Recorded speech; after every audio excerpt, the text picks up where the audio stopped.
Well, as Alice was saying, for many it is work that is causing worry and concern.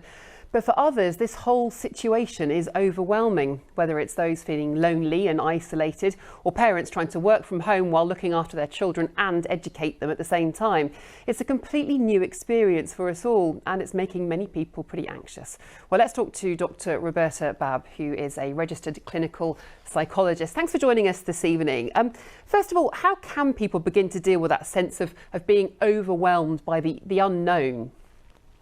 The first thing people can do is really, I suppose, just take note of it and really appreciate that this is completely normal. It's a normal response to an abnormal situation. And the anxiety is telling us something. It's telling us that we might be under threat. So the first thing is to really just get in touch with the fact that we're feeling anxious and allow ourselves to feel anxious. But also bear in mind there's lots of things we can do to also reduce that anxiety. So making sure you have a routine, maintain some sense of normalcy, because you can control what you do in your own house.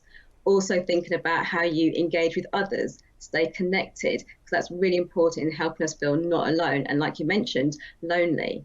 I think also it's really important that people look after themselves. The mind and the body have a really close connection, so making sure people eat well, they look after themselves, they exercise and sleep, but also be careful about how much alcohol they drink, because alcohol changes the level of serotonin in our brain and other neurotransmitters, which can actually make anxiety feel worse.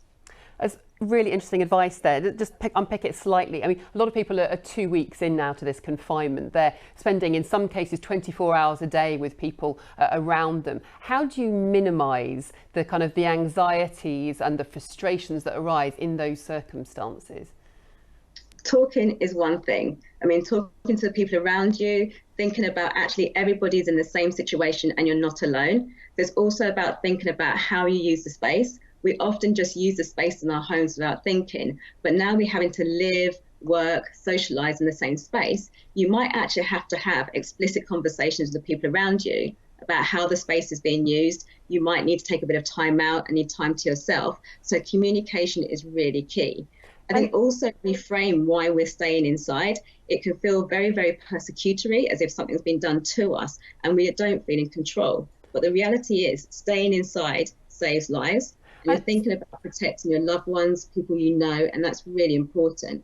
And also being grateful, thinking about what good can come from this, because actually you have an opportunity to think about what's going on in your life, reflect upon what's actually important, spend time with people you love, and actually just think, we are a nation of survivors and we will get through this, but it might just be a little bit rocky to begin with. But on the flip side of that, there's a lot of people who are going to feel very, very lonely at the moment. What would you say to them? I would say there's lots of things they can do.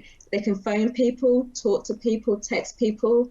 There's also lots of things on the internet or social media which are looking at novel ways to connect people. So you can watch a film together, you can actually take part in plays, you can cook together. And I think with the internet, you're only limited by your imagination. But it's also about remembering that this is a very difficult time.